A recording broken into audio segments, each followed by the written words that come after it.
Now quick revision में अब देख लेते हैं हम लोग किसका, लॉ ऑफ थर्मोडायनामिक्स का। फटाफट 15 मिनट में ये भी खत्म हो जाएगा। लॉ ऑफ थर्मोडायनामिक्स हेडफोन लगा करके सुन लेना। ये लॉ ऑफ थर्मोडायनामिक्स हमें 2 ही पॉइंट पढ़ना है कि लॉज क्या क्या सब है, वही 3 laws, zeroth law, first law, second law, और दूसरा वो जो प्रोसेसेस है थर्मोडायनामिक प्रोसेसेस, बस उसको देख लेना। बस 2 ही पॉइंट है, नथिंग एल्स, डन है। चलिए लॉज में जीरोथ लॉ सब जानते हैं, A B equilibrium, B C equilibrium, so A और C also equilibrium, apply in physics only, not applied in life, real life, सबको पता है, ठीक है, डन। जीरोथ लॉ क्या डिफाइन करता है, तो टेम्परेचर को डिफाइन करता है with the help of thermal equilibrium. Very good. चलिए बढ़ते जाइए। फर्स्ट लॉ ऑफ थर्मोडायनामिक्स किस चीज पर बेस्ड है, तो law of conservation of energy. ये पूरा बेस्ड है किस पर, कंजर्वेशन ऑफ एनर्जी पे। चलिए जैसे ये एक थर्मोडायनामिक सिस्टम, अगर हीट देंगे तो मॉलिक्यूल्स का काइनेटिक एनर्जी बढ़ेगा, काइनेटिक एनर्जी बढ़ेगा तो वो वॉल्स पर ज्यादा मोमेंटम अप्लाई करेगा, फोर्स अप्लाई करेगा, उससे ये मूव करेगा, मतलब gas molecules will do certain amount of work. At the same time internal energy of the gas molecule will increase, क्योंकि उसको हमने हीट दिया, काइनेटिक एनर्जी बढ़ा, तो मतलब इंटरनल एनर्जी बढ़ा, तो मतलब आने वाला एनर्जी होगा Q work done W plus delta U। यही है अपना एक्सप्रेशन। अगर हम लोग माइक्रोस्कोपिक पर लिखेंगे तो dQ equals to dW plus du भी लिखते हैं, बट हमें नहीं चाहिए, Q equals to W plus delta U sufficient. Sign convention में देख लो, अगर हीट एनर्जी सिस्टम को, अगर हीट एनर्जी सिस्टम में दिया तो it will be taken as the positive, अगर हीट एनर्जी सिस्टम से लेंगे हम लोग, एक्सट्रैक्ट करेंगे, तो that will be considered as negative, done. अभी वर्क डन, सेकंड जो टर्म है वर्क डन W, अगर इस गैस ने एक्सपेंशन किया, मतलब इसने फोर्स अप्लाई किया, फोर्स की वजह से इधर मूव हो गया, तो जिधर फोर्स उधर डिस्प्लेसमेंट, तो ऐसे में इसका वर्क डन हो जाएगा पॉजिटिव। आपको कैसे याद रखना है, अगर वॉल्यूम बढ़ा तो वर्क डन पॉजिटिव, वॉल्यूम घटा तो work done negative, simple. Expansion work done positive, compression work done negative. Delta U, you सिर्फ एक ही टर्म पे डिपेंड करता है, वो है टेम्परेचर। डेल्टा यू को प्रोसेस वगैरह से कोई मतलब नहीं है। डेल्टा यू डिपेंड करता है टेम्परेचर पे, टेम्परेचर बढ़ेगा तो ये पॉजिटिव रहेगा, टेम्परेचर घटेगा तो ये नेगेटिव है, दैट्स ऑल, ठीक है। जैसे कि यहां पर देख लो पीवी डायग्राम है, पीवी डायग्राम में ए बी नहीं ए सी, कोई भी 2 पॉइंट ए और सी, तो अगर हम ए से सी तक जा रहे हैं, ए से सी तक, तो अब ऐसे में, अच्छा हम लोगों ने पहले हीट को देख लिया, डन। तो सपोज करो कि Q सी से ए के लिए यहां पर लिखा हुआ है -100, सपोज कर लो ऐसा दिया हुआ है, सी से ए के तरफ जाने पर Q का वैल्यू होता है -100, तो ये माइनस क्या है और 100 क्या है, तो इसका मतलब है 100 जूल जो है माइनस बता रहा है कि ये ऐड नहीं हुआ सिस्टम में, इस सिस्टम से निकाला गया, 100 joule heat released by the system, यानी एक्सट्रैक्टेड। अगर Q सी ए माइनस है तो ए सी, अगर ए से सी तक जाते तो ये प्लस बन जाता, और यहां पर 100 प्लस 100 कहने का मतलब होता है कि 100 joule heat has been absorbed by the system, done है। तो ऐसे करके डन, फिर से वर्क डन, वर्क डन वही है, एक्सपेंशन वॉल्यूम बढ़ेगा पॉजिटिव नेगेटिव, डेल्टा यू देखो टेम्परेचर बढ़ेगा पॉजिटिव, टेम्परेचर घटेगा नेगेटिव, वेरी गुड। फिर equations for Q W and delta U, इनके इक्वेशंस भी देख लेते हैं। हीट, मोलर हीट कैपेसिटी पहले देख चुका है हमने, Q इक्वल्स टू क्या हो जाएगा NC डेल्टा T। ये मोलर हीट कैपेसिटी मैंने आपको KTG में अभी भी समझाया है, इससे पिछला वीडियो में आप जाकर के देखो, फटाफट रिकैप मारो उसको। तो C का जगह पर मैंने आपको सिखाया था, C को क्या लिख सकते हैं, किसी भी प्रोसेस के लिए लिख सकते हैं, C इज इक्वल्स टू, बताओ क्या लिखते हैं, CV plus R by 1 minus x, बशर्ते वो गैस आइडियल होना चाहिए, and you can express the process in PV rest power x is equals to constant. तो किसी भी प्रोसेस के लिए आप C का वैल्यू लिख सकते हो, और अगर आपको C मालूम है तो डायरेक्टली आप हीट का एक्सप्रेशन लिखो NC डेल्टा T। अगर C का वैल्यू मालूम नहीं है तो Q इज इक्वल्स टू लिखो W प्लस डेल्टा U, एक इक्वेशन। चलिए नेक्स्ट इक्वेशन आपका किसका बन सकता है, वर्क के लिए, डन। अच्छा heat is process dependent, path function है ये, ठीक है, स्टेट फंक्शन नहीं है, पाथ फंक्शन है ना। वर्क का भी 2 ही एक्सप्रेशन है, इंटीग्रेशन ऑफ PdV या फिर area under PV graph, clear है। चलिए इस बात को भी समझना जरूरी है, क्योंकि वर्क डन मैंने आपको सिखाया, एक्सपेंशन पॉजिटिव और कंप्रेशन साइन है, वो सिर्फ साइन है, वैल्यू नहीं है। जैसे यहां पर देखो ये वाला जो ग्राफ मैंने बनाया PV के बीच में, इसमें दोनों ही ग्राफ में देख वॉल्यूम बढ़ रहा है ना, बढ़ रहा है नहीं बढ़ रहा है, तो अगर ये वॉल्यूम बढ़ रहा है तो ऐसे में दोनों का वर्क डन को क्या बोलेंगे, positive. Work in both the process is positive, done. अब किसके वर्क डन ज्यादा है, तो जिसके नीचे का एरिया ज्यादा है, तो 1 के नीचे का एरिया ज्यादा होगा, इसलिए W1 more than W2, done. फिर से ये याद है आप लोगों को, आइसोथर्मल और एडियाबेटिक अगर ध्यान में हो तो जब एक्सपेंशन वाला मोड होता है ना, तो आइसोथर्मल ऊपर होता है और एडियाबेटिक नीचे होता है। तो एक्सपेंशन में अगर तुमसे आइसोथर्मल और एडियाबेटिक को कंपेयर करने बोले तो बोलना आइसोथर्मल में ज्यादा वर्क डन होगा और एडियाबेटिक में कम होगा, टर्म एक्सपेंशन में, डन। फिर से आ जाओ, जैसे यहां पर देखो वॉल्यूम ये घट रहा है, वॉल्यूम इज डिक्रीजिंग, तो कंप्रेशन हो रहा है, ये वही है एडियाबेटिक, और ये वाला जो है ऊपर वाला प्रोसेस को एक्चुअली मैंने एडियाबेटिक ही लिखा है, और ये जो है वो आइसोथर्मल ही लिखा है, ठीक है। तो दोनों में बताओ work in both process is what negative, क्यों? कंप्रेशन है। लेकिन अमाउंट ऑफ वर्क मैथमेटिकली मत सोचो, किसके नीचे का एरिया ज्यादा होगा उसको सोचो। तो जिसके नीचे का एरिया ज्यादा होगा उसका वर्क डन ज्यादा होगा, यानी एडियाबेटिक प्रोसेस में ज्यादा वर्क डन है। डन है, हाँ ना बोल। ठीक है, ये पॉपुलर क्वेश्चन है कि कंप्रेशन में कौन से वाले का वर्क डन ज्यादा होता है।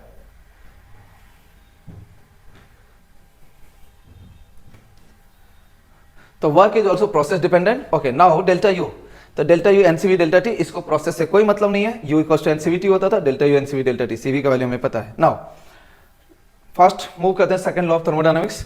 This law is based upon principle of entropy.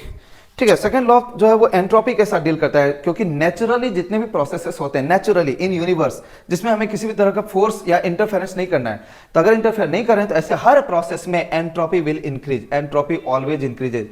हर एक natural occurring process, it states that natural occurring processes entropy always increases. यही है actually second law of thermodynamics.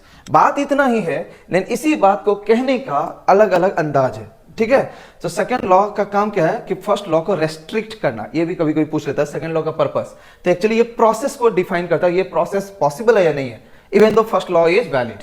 Okay, इसलिए कहा जाता है it restricts the what first law. Now ये जो second law है उसको लोगों ने अपने टर्म्स में स्टेटमेंट में समझाने का ट्राई किया, जो कि दो ग्रुप ऑफ साइंटिस्ट ने अपने अपने अकॉर्डिंग दिया था। एक कैल्विन प्लैंक ग्रुप था और एक क्लासियस ग्रुप था। ठीक है, चलिए, तो कैल्विन प्लैंक वाला जो ग्रुप था ये हीट इंजन के लिए अपना स्टेटमेंट दिया, और क्लासियस ने बताया अपना सेम स्टेटमेंट को किसके लिए, रेफ्रिजरेटिंग इंजन में। फिर से देखो, अगर कैल्विन प्लैंक स्टेटमेंट को देखोगे तो according to him it is not possible to construct a heat engine which can convert the entire heat energy into work. मतलब अगर ये बाइक है, ये बाइक में ये जो हीट आ रहा है पेट्रोल के बर्निंग से, और ये जो व्हील रोटेट कर रहा है मैकेनिकल वर्क, और ये जो वेस्ट हो रहा है इसको तुम समझ लो साइलेंसर के थ्रू वेस्ट एनर्जी। तो ये कह रहा है कि ये वाला जो पार्ट है ना, तुम चाह रहे हो कि इसको हम जीरो कर लें और जितना पेट्रोल बर्निंग हो, जितना हीट एनर्जी, नॉट पॉसिबल। ये होगा ही होगा, अगर तुम इसको रोक दोगे तो ये अपने आप रुक जाएगा। This is not possible. ठीक है, तो ये है कैल्विन प्लैंक का कहना कि ऐसा कोई भी हीट इंजन हो ही नहीं सकता है जो सारा हीट एनर्जी को वर्क बनाते। समझ आ रहा है? मतलब Q2 तो रहेगा, Q1 is equal to W हो ही नहीं सकता। समझ बात आ गया? तो इसमें एफिशिएंसी को भी लोग डिफाइन करते हैं। तो देखो, इसमें आउटपुट है वर्क, इनपुट है हीट, तो एफिशिएंसी हो जाएगा work by W by Q1। It can not be 100%। ठीक है, यही इसका कहने का सेंस था। चलिए आगे बढ़ते हैं। क्लासियस ने अपना स्टेटमेंट रेफ्रिजरेटिंग इंजन के टर्म्स में दिया। तो रेफ्रिजरेटिंग इंजन के टर्म्स में इसने क्या बोला? According to him it was not possible to construct a refrigerating engine which can transfer heat from colder region to hotter region without external work on it. मतलब तुम सोचो कि अपने घरों में जो एसी लगा हुआ है, क्या वो, ये जो क्लासियस का स्टेटमेंट है, तो वो ये कहना चाह रहे हैं कि बिना इलेक्ट्रिसिटी का वो एसी अपने रूम को ठंडा नहीं कर सकता। मतलब अपने रूम से वो हीट ले ले और बाहर गर्मी की तरफ दे दे और अपना रूम अपने आप ठंडा हो जाए, दैट इज नॉट पॉसिबल। अगर ऐसा आप चाहते हो तो उसके लिए आपको एक्सटर्नल वर्क करना ही पड़ेगा। मतलब देखो, कोल्ड रीजन से हॉट रीजन में हीट को पहुंचाना, कोल्ड रीजन से हॉट रीजन में हीट को पहुंचाना, वो भी बिना इलेक्ट्रिसिटी के पॉसिबल नहीं है। This is what the Clausius. हाँ, अगर इलेक्ट्रिसिटी दे रहा हो तब इट इज पॉसिबल। डन है? तो ऐसे रेफ्रिजरेटिंग इंजन में हम लोग डिफाइन करते हैं coefficient of performance, COP, COP, coefficient of performance. Higher coefficient of performance means higher star rating. तो इसमें कैसे आप इसको डिफाइन करते हो? तो देखो, एक जो ये रेफ्रिजरेटिंग इंजन होता है, इसका आउटपुट ये नहीं है, this is not the output. Output तो ये है कि कोल्ड रीजन को वो कितना ठंडा कर रहा है, हमारा रूम कितना ठंडा है, तो ये है रूम से ये जितना हीट हमारा ले रहा है, यही हमारे लिए आउटपुट है, रियल आउटपुट। तो Q2 इज एक्चुअली आउटपुट, और इनपुट में हमारा यहां पर है इलेक्ट्रिसिटी। तो Q2 divide by W is actually coefficient of performance. It is defined for refrigerating engine. और टेंशन नहीं लेना है, सेकंड लॉ ऑफ थर्मोडायनामिक्स में इतना ही हमारे सिलेबस में है। इसमें जो है कैरनोट इंजन वगैरह सब मेंशन नहीं किया है, इसलिए उसको कवर भी हम नहीं कर रहे हैं। डन? चलो, नाउ फर्स्ट पार्ट, मैंने बोला ना कि लॉ ऑफ थर्मोडायनामिक्स में दो ही पार्ट है, तो फर्स्ट पार्ट जो है वो खत्म हो चुका है हमारा लॉज। अब आते हैं थर्मोडायनामिक प्रोसेस पे। तो लेट्स स्टार्ट फटाफट साइक्लिक प्रोसेस से हम लोग स्टार्ट करते हैं। देखो, क्लास में मैंने तुमको सिखाया था स्टार्टिंग से आइसोकोरिक आइसोबारिक करके, यहां पर मैं तुम्हें उल्टा करके मैं सिखा रहा हूं। ठीक है, साइक्लिक प्रोसेस। तो साइक्लिक प्रोसेस पे हमारे एग्जाम में सबसे ज्यादा क्वेश्चंस रहता है, इसलिए पहले इसको देखो। साइक्लिक प्रोसेस मतलब जहां से state, same state, initial and final. Cyclic कहने का मतलब ये होता है same initial and final state. तो ऐसे में delta U will become what? 0। Q equal to W plus delta U को अगर तुम साइक्लिक में लिखोगे तो Q in whole cycle is equal to W in whole cycle, क्योंकि डेल्टा यू का वैल्यू 0 हो जाएगा। नाउ अगर तुम्हारा साइकिल क्लॉकवाइज हुआ, क्लॉकवाइज कैसा भी हो सकता है साइकिल, अगर ये क्लॉकवाइज हुआ तो वर्क बन जाएगा तुम्हारा पॉजिटिव, समझ में आता है, क्लॉकवाइज में वर्क पॉजिटिव होगा, ध्यान रखना है। वर्क का वैल्यू कितना होगा तो एरिया ऑफ साइकिल के इक्वल होगा। और फर्स्ट लॉ से अगर तुम इसको लिखना चाहो तो देखो Q cycle is equal to W cycle, तो Q साइकिल को कैसे लिखोगे, Q इन साइकिल तो Q in AB plus BC plus CA, ये देखो QAB plus QBC plus QCA, same sequence है ABBCCA should be equal to W cycle. W cycle इसमें positive होता है इसलिए यहां पर लिखा है प्लस डब्ल्यू। डन है, ओके। अगर यहीं पर साइकिल तुम्हारा मान ले एंटी क्लॉकवाइज बन जाए, कैसा भी यहां पर साइकिल तुम बना लो अपने अकॉर्डिंग, ठीक है, सर्कल, ट्रायंगल, मैंने स्क्वायर बना दिया फिलहाल के लिए, तो इसमें देखो एंटी क्लॉकवाइज है, तो अगेन इसमें बताओ सबसे पहले वर्क क्या होगा, पॉजिटिव और नेगेटिव, तो it will become negative. Amount of work done कितना होगा तो एरिया ऑफ साइकिल के इक्वल होगा। और अगर फर्स्ट लॉ को अप्लाई करें तो Q साइकिल W साइकिल के इक्वल होना चाहिए, तो इसमें क्या लिखेंगे QAB plus QBC plus QCD plus QDA equals to, तब यहां माइनस W से इक्वेट करेंगे, माइनस W। डन है, चलो। So this is all about the cycle. Now isothermal process को समझो। आइसोथर्मल प्रोसेस में क्या कांस्टेंट होता है, टेम्परेचर। अगर टेम्परेचर कांस्टेंट रहेगा तो PV इक्वल्स टू nRT, मतलब PV इज आल्सो कांस्टेंट, मतलब P1 V1 equals to P2 V2, मतलब P is inversely proportional to V। अगर इसका हम लोग ग्राफ बनाएंगे तो it will become the rectangular hyperbola. Done है। अगर हम लोग इसको दो डिफरेंट टेम्परेचर पे ड्रॉ करें तो जो ओरिजिन से ज्यादा दूर होगा यानी वो वाला टेम्परेचर बड़ा होगा। अगर ये एक आइसोथर्मल लाइन है तो एक आइसोथर्मल लाइन पर अगर दो पॉइंट है A और B तो दोनों ही पॉइंट के टेम्परेचर सेम रहेंगे। ये अगर दूसरा आइसोथर्मल लाइन है तो C और D का भी टेम्परेचर क्या रहेगा, सेम रहेगा। लेकिन अगर मुझे यहां पर A का कंपैरिजन D के साथ करना हो तो A और D में D का टेम्परेचर ज्यादा हो जाएगा। क्यों? क्योंकि उसको हम लोग ओरिजिन से शिफ्टिंग देखते हैं। डन है, डन। आइसोथर्मल प्रोसेस का वर्क डन का equation nRT ln V2 by V1 nRT ln P1 by P2। Delta U इसमें 0 बना रहेगा क्योंकि टेम्परेचर पर डिपेंड करता है, इसमें टेम्परेचर कांस्टेंट होता है। सो इस प्रोसेस में Q और W दोनों इक्वल होते हैं। तो अगर तुमसे Q पूछा जाए तो तुम W बताओगे। चलो नेक्स्ट प्रोसेस है एडियाबेटिक प्रोसेस। एडियाबेटिक प्रोसेस जो होता है ये वो प्रोसेस को कहते हैं जो प्रोसेस बहुत फास्ट होता है, बहुत फास्ट, ठीक है, वेरी फास्ट प्रोसेस। कोई भी फास्ट प्रोसेस को, ये देखो हिंदी में लिखा है, कौन है ये, कोई भी fast process is the example of adiabatic process. Very good, शाबाश। In adiabatic process, heat exchange across boundary remains zero, that is no heat transfer takes place. Heat transfer होने का वक्त ही नहीं मिलता। जैसे एक स्लैब देना, अगर बर्स्ट करना, bursting of balloon, bursting of tyre, explode करना, ये एक हमारे फिजिक्स में बहुत ही पॉपुलर एग्जांपल है। इसको भी आप देखिए, ये वाला एक्सप्लोजन के बाद वाला, ये एक दूसरा एग्जांपल मैंने यहाँ पे ड्रॉ किया है। तो इस एग्जांपल को देखिए, ये पूरा का पूरा जो है ये एडियाबेटिक वॉल है। इसमें यहाँ पर एक सेपरेटर है, एक तरफ गैस है और एक तरफ कुछ नहीं, एब्सोल्यूट वैक्यूम है। अगर हम ये सेपरेटर को सडनली हटा दें तो ये गैस सडन एक्सपेंड करेगा, तो ये sudden expansion is the example of, तो ये जो सडन एक्सपेंशन या फ्री एक्सपेंशन जो बोलते हैं वो किस चीज का एग्जांपल हो जाता है, एडियाबेटिक प्रोसेस। डन है ना, क्योंकि इसमें वर्क डन 0 हो जाता है। वर्क डन कैसे होगा, यहां से कोई अपोज नहीं करेगा, ये फ्रीली एक्सपेंड कर जाता है। डन है, तो ये it is the example of what, adiabatic expansion. बहुत बार पूछ लेता है कि अगर बीच के सेपरेटर को निकालें तो सडन एक्सपेंशन होगा, that sudden expansion is the example of. Done. अगर एडियाबेटिक प्रोसेस है तो उसमें सारे मैक्रोस्कोपिक प्रॉपर्टीज, मतलब 3 ही मैक्रोस्कोपिक तो होते हैं, P, V और T, सब के सब वैरी करते हैं, कुछ कांस्टेंट नहीं रहता है। ओके, तो मतलब अगर वॉल्यूम बढ़ा, एक्सपेंशन अगर हो रहा है, एक्सपेंशन तो वॉल्यूम बढ़ा तो बाकी दोनों घटेगा, मोस्ट इंपॉर्टेंटली टेम्परेचर। तो वैसे याद रखना, वॉल्यूम बढ़ेगा, प्रेशर भी घटेगा, टेम्परेचर भी घटेगा। डन। और इसका रिवर्स भी है कि अगर कॉम्प्रेशन हुआ मतलब वॉल्यूम घटेगा तो बदले में प्रेशर और टेम्परेचर दोनों ही बढ़ेंगे। इसका जो रिलेशन है P into V rest power gamma equal to constant, यानी P1 into V1 rest power gamma, P2 into V2 rest power gamma. तो जैसे मैंने PV के बीच का रिलेशन तुमको समझाया, वैसे ही तुम्हारा अब काम है कि T और V के बीच का रिलेशन खुद से डेवलप करो। किसके हेल्प से, तो PV इक्वल टू nRT के हेल्प से। तो PV इक्वल टू nRT लिखना, एक PV rest power gamma equal to constant लिखना। और अगर तुम्हें T और V के बारे में पूछ रहा हूं तो ये जो तुम्हारा ना PV रेस्ट पावर गामा, इसमें P के जगह रिप्लेस करो वहां से, उसका हेल्प से, ऊपर वाले इक्वेशन से, तो वो हो जाएगा nRT बाई V।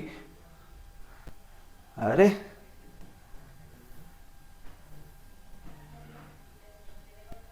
ठीक, nRT by V into V rest power gamma, ये कांस्टेंट हो जाएगा। बस इसको सॉल्व करोगे, T into V rest power gamma minus 1, ये देखो V rest power gamma by V, तो T into V rest power gamma minus 1 is constant. Similarly तुम्हारे लिए होमवर्क है PT रिलेशन को डिराइव करना। डन है, यही बनेगा P into T rest power gamma by 1 minus gamma. Done. इसके बाद इसका जो ग्राफ है, ग्राफ देखो PV में, जब भी इसका ग्राफ दिखना हो एडियाबेटिक का, पहले तुमको ड्रॉ करना चाहिए आइसोथर्मल लाइन। आइसोथर्मल लाइन मतलब PV constant, temperature constant, isothermal लिख भी दिया है। और जो एडियाबेटिक प्रोसेस होगा हमेशा ध्यान में ऐसे रख सकते हो कि अगर पीवी कांस्टेंट का ये है, कौन सा वाला, ये वाला, तो P इंटू वी रेस्ट पर गामा इक्वल्स टू अगर कांस्टेंट होता है तो ये वाला, तो गामा ऑलवेज मोर देन 1, तो गामा का वैल्यू ज्यादा होने का मतलब हो गया कि adiabatic line is more steeper, तो इस ग्राफ को ज्यादा स्टीप होना चाहिए। समझ में आ रहा है? तो कॉम्प्रेशन के वक्त, ये तो कॉमन वॉल्यूम वाला पॉइंट है, ठीक है। यहां से देखिए एक्सपेंशन में, अगर एक्सपेंशन में जाओगे तो स्टीप होने के चक्कर में एडियाबेटिक लाइन नीचे हो गया, और अगर कॉम्प्रेशन में जाओगे इस पॉइंट से आगे बढ़ रहे हो एक्सपेंशन है और पीछे जा रहे हो तो कॉम्प्रेशन है, तो कॉम्प्रेशन के टाइम पर एडियाबेटिक वाला लाइन ऊपर है, तो इसलिए कॉम्प्रेशन के टाइम पर एडियाबेटिक में ज्यादा वर्क डन होता है, और एक्सपेंशन के टाइम पे आइसोथर्मल में ज्यादा वर्क डन हो जाता है, एडियाबेटिक में कम, क्योंकि ये वाला लाइन नीचे आ जाता है। Done. So during expansion isothermal में ज्यादा वर्क, ड्यूरिंग कॉम्प्रेशन एडियाबेटिक में ज्यादा वर्क। नेगेटिव पॉजिटिव सिर्फ साइन है, अमाउंट ऑफ वर्क डन नहीं होता है वो। चलिए, हीट इसमें ट्रांसफर होगा नहीं। वर्क डन का इक्वेशन देख लो, P1 V1 minus P2 V2 by gamma minus 1, P1 V1 की जगह nRT1 लिख सकते हो, P2 V2 nRT2, इक्वेशन कुछ ऐसा बन जाएगा। Q नहीं होगा तो W प्लस डेल्टा U, तो ऐसे में Q 0 होगा तो W इक्वल्स टू, इसको उधर भेज दो, माइनस डेल्टा U बन गया। फिर next process isobaric process. Isobaric process में pressure constant, volume directly proportional to temperature, कुछ इस तरह का ग्राफ बनेगा। इस तरह का एक कभी बार क्वेश्चन भी आ जाता है कि अगर VT ग्राफ में अगर ऐसा दिया हुआ जो कि ओरिजिन से अगर पास कर रहा है, ओरिजिन से अगर पास करेगा तो इसका मतलब है ये VT में अगर ये ग्राफ स्ट्रेट लाइन है ओरिजिन से पास कर रहा है तो इसका मतलब है कि प्रेशर कांस्टेंट है। यानी अगर ऐसा दो लाइन दे दिया तो दोनों में प्रेशर कांस्टेंट है, देन कंपेयर, तो जिसका स्लोप ज्यादा होता है ना उसका प्रेशर कम होता है। ये देखो यहाँ पर लिखा भी PV इक्वल्स टू nRT, तो V इक्वल्स टू क्या हो जाएगा NR by P into T। ये तो कांस्टेंट है लेकिन ये स्लोप, ये इसमें ये स्लोप का काम करेगा जिसमें P नीचे है, ठीक है। ओके, इक्वेशन है W P delta V NR delta T Q N CP delta T। इस प्रोसेस में C के जगह CP लिख सकते हो तुम, directly we know del U NCV delta T। That is the very important relation for your NEET. Don't forget, don't dare to forget about this relation. Okay, W by Q equals to 1 minus 1 by gamma. In fact, you should remember that W is equals to Q into 1 minus 1 by gamma in isobaric process. वो हमेशा ही दे देगा कि अगर हमने इतना heat energy दिया तो उससे कितना वर्क बना, तो वो गामा पे डिपेंड करता है, एटॉमिसिटी पे डिपेंड करता है। ये गामा का value monoatomic, diatomic, polyatomic उसके अकॉर्डिंग रख देना। डन है। चलिए, now the last process is isochoric process, जिसमें वॉल्यूम कांस्टेंट होगा, pressure directly proportional to temperature, PV graph volume constant देख ले, पीटी ग्राफ वॉल्यूम कांस्टेंट में एक स्ट्रेट लाइन बन जाएगा passing through origin. Work done नहीं होगा क्योंकि वॉल्यूम कांस्टेंट है, और क्यू और डेल्टा यू आपस में इक्वल होंगे, ठीक है। So best of luck guys, आप लोगों का ये क्विक रिवीजन सेशन यहीं पे खत्म होता है। पी वाई क्यू सारे लगाओगे, अगर आपको वक्त मिले तो जितने क्वेश्चंस लगा सको अपना हीट एंड थर्मो से ऑल टुगेदर 4 से 5 क्वेश्चन तुम एक्सपेक्ट कर सकते हो। अभी हम लोगों ने जितना रिवीजन किया है इसने में से 3 क्वेश्चन आपको एक्सपेक्ट करना है, क्योंकि चौथा क्वेश्चन बनता है कैलोरीमेट्री से, वो आपको कैलोरीमेट्री जो आपने क्लास में समझ करके रखा। डन है, ऑल द बेस्ट। चलो।